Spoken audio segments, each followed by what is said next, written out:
in solidarity with the Filipino people's struggle.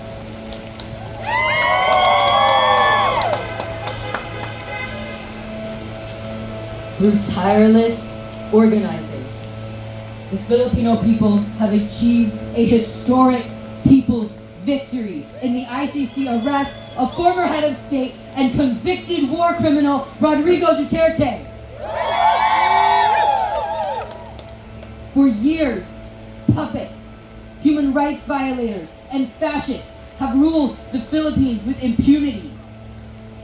This is one step towards achieving accountability and justice for the victims of his regime.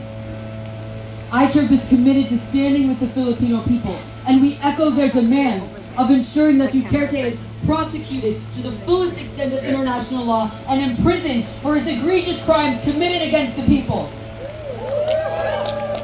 In May 2024, the International People's Tribunal found Rodrigo Duterte and current President Ferdinand Marcos Jr.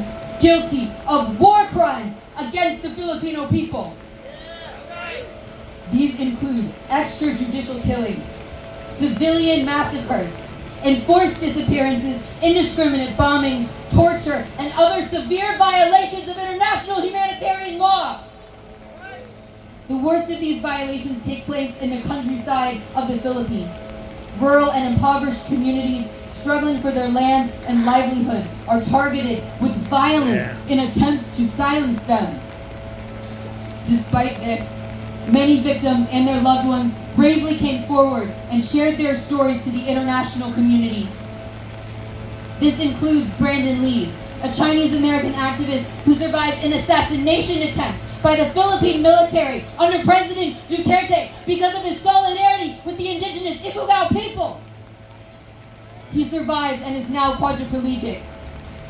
This includes Randy Echanis, a 71-year-old peace consultant who was ruthlessly tortured and stabbed to death by state agents in his own apartment, unarmed and unable to defend himself.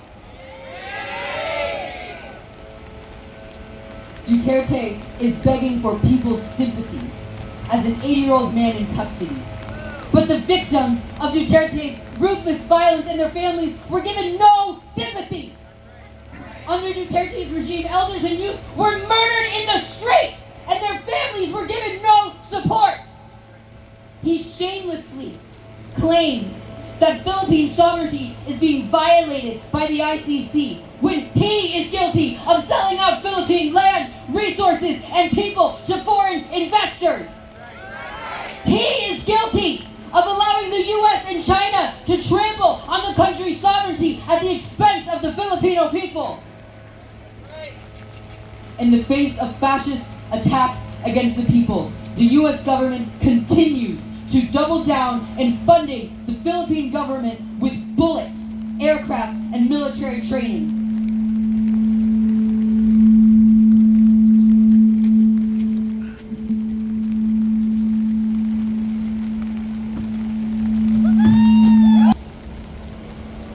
As the International People's Tribunal verdicts made clear, the US is just as guilty of war crimes as the